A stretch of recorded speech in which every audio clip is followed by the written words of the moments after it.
Welcome to Java. Thank you kindly for joining me as always. Today is October 4th, 2024, and it is also Friday. So I'm hoping that after today going into the weekend, you have a great weekend.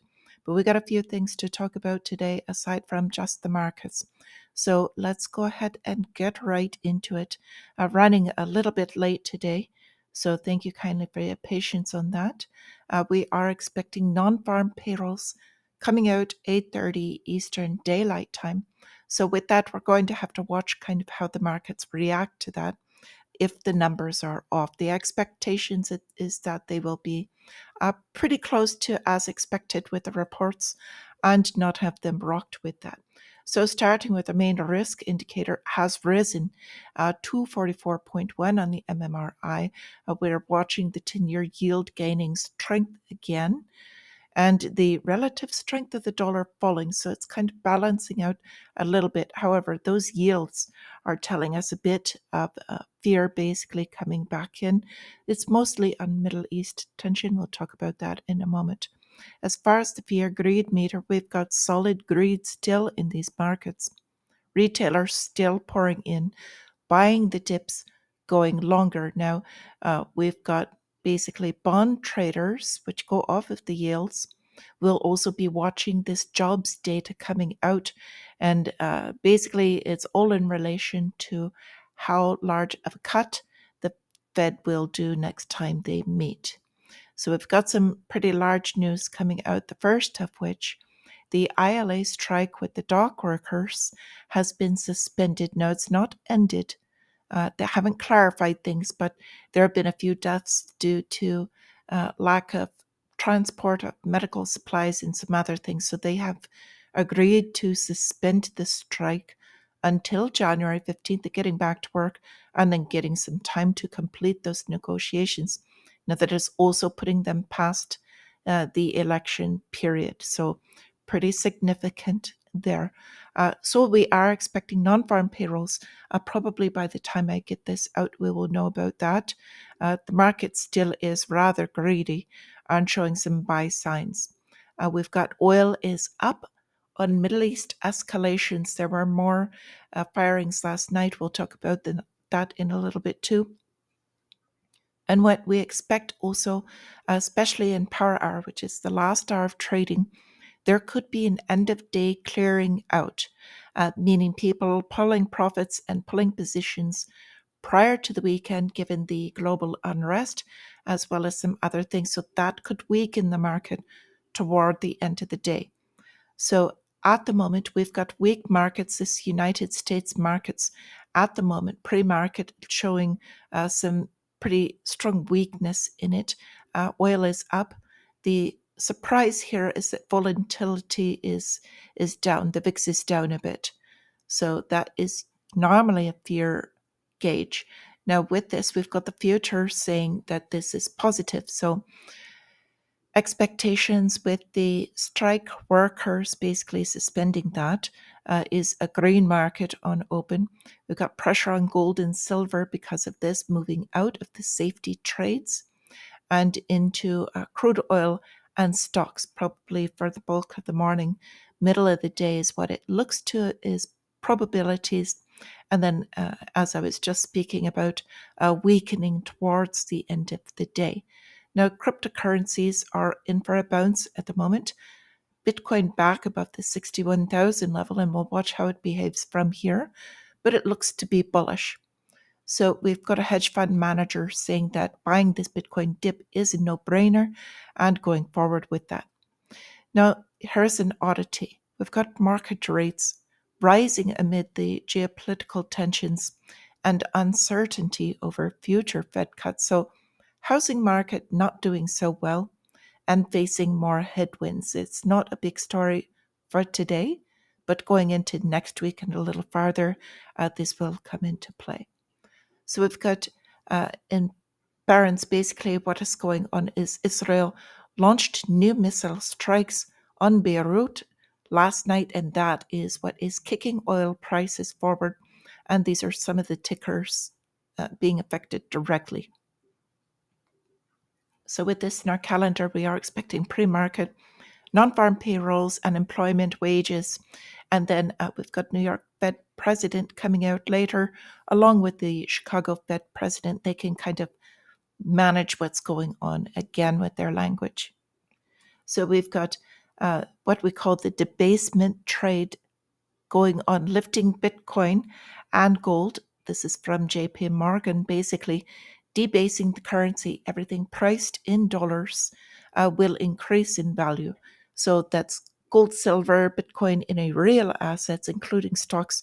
Real estate could continue to rise in a relative price. Now, with this, I just wanted to mention this is new product from Costco. They are now selling platinum bars. They have gone into gold and silver. Now they've expanded into platinum that you can purchase from your Costco warehouse if you're in the United States. Now we've got another report on the EU voting in favor of hefty tariffs on Chinese-made ED imports. Now, what does this do? They're trying to curb the competition basically for the local. But what this really does in the long run, it's raising the prices. You cannot get a less expensive electric vehicle from China now. You must pay higher prices, so you may as well choose the locally made, is basically what that is aimed at. But it's just inflationary. You're going to pay higher prices. So understanding how that's going to affect you as a consumer, I think is important. So with this, we have Khamenei led prayer early this morning, is addressing the 3 days ahead of the October 7th anniversary that is coming up. Basically, what he said, which I think is important, that the attack on Israel was legal and legitimate. So they were very calm and cool about the attacks. And this is basically, they've been letting out what they're going to do ahead of time and that they should be listened to. So with this, we've also got in Pakistan, PTI launching protests for the independence of judiciary. This is on Imran Khan appealing to the citizens to come out in large numbers. Now, they have been kind of rigging their elections as well. Imran Khan is running again. His popular figure over there was originally a sports cricket player and has now gone into politics. So that's kind of coming to a head as well. So I've got a few more things that I would like to speak about. The first is kind of, in my mind, the no-brainer, and that is world food prices rising the most since March of 2022. Everything they're doing is inflationary. Of course, food prices going to continue. So we've got this is not just United States, but global food prices spiking on the worst ever drought in Brazil.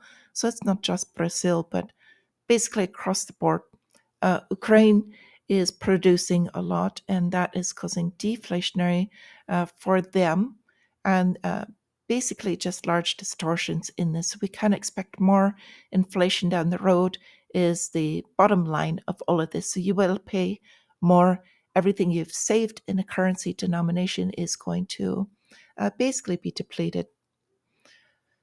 So with this, they were talking about the Bitcoin price decline. It's already recovering from this. But what they're talking about is how pro-Bitcoin traders are positioned. And the reason I like this, because he's showing exactly what went on with the price devaluation, is the derivatives pushing the price down. This is manipulation, just like silver. The derivatives pushing the price of the asset down. That is an opportunity to purchase at a better price. Now, with this, we've got the currency trades also on board. They're talking about the yen carry trade again. Now, as the yen is falling, this opens this back up to basically what had happened before. However, with rate cuts happening in all the other currencies, all they have to do is sit tight, wait for a bit, and as the other currencies decline more rapidly, even though the yen isn't exactly rising, it will have the same effect over the long run. So they're kind of doing this balance out and watching this so that this cannot shock the markets too much when it balances out. So with this, I would like to speak a little bit about, again, Hurricane Helene. I know I spoke about this yesterday, but they're finally sending in federal troops to help out with this. So they've got 1,000 federal troops from FEMA that are set to go in and help out. But this is after the locals had to help first. Secondly, the National Guard, which is the state between Georgia and Florida, as well as Ohio, all sent aid to them. Then now finally FEMA is sending in 1,000 soldiers to help, which is really small scale. And they stepped in and decided that they would give them $750 to the victims, which I don't expect will get them far, in particular with all of this inflation going on. However, we've got the other side where tons of money really is flowing, and that's to the war economy. So this is counterpoint of view, obviously. So this is basically from ex-Russian market, saying in Zelensky's Ukraine, money just falls from the sky. And this is referencing over $500,000, basically, that was thrown out the window during a raid. And meanwhile, he's speaking about this also, the peasants, as they are referred to, were given $750 in disaster relief. And this is in the Asheville, North Carolina area that was literally destroyed from the hurricane. So with this, we've got global unrest over this as well. The EU is not so happy with this monetary flow of their tax money going to the war as well. And we've got the Germans protesting in this example against sending arms to Ukraine and Israel. They want ceasefires, and this is not going to happen. The war is going to continue because this is where the economy is going for basically all of the debt that must continue. Highly inflationary, all of it for the long run. So with this, I'd like to bring up basically some of the trouble that could happen over this weekend and watching very closely, and also a large reason why the market is expected to pull back this afternoon. Now we've got, this is an overlook of Beirut's skyline and airport after the bombing. Now the truth is that it was not Israel's Iron Dome alone, but the US as a couple of destroyers basically that also took down the missile attack from Iran. So Iran, in turn, has issued a new warning to the United States, telling Washington that any attacks from Israel now will be met with an quote-unquote unconventional response. And this is because the United States has directly stepped in to help with this. So kind of put that danger mark target just to let you know, let you be aware of what's going on. So with this, I've got one final story I would like to put out here, and this is the ex-UK Prime Minister. This was Boris Johnson. Now he's claiming that a listening bug, was found in his toilet after Netanyahu or Bibi came for a visit. So Bibi versus Boris Johnson. And so he's saying in his memoirs that there was allegedly suspicious incident, and this was the listening in device. And all I've got to say about this is anyone that would do that and place it in that position deserves what they hear. So with this, I wish you all a wonderful trading day, good day in general. Thank you kindly again for joining me. And until I see you again, my friends, stay free.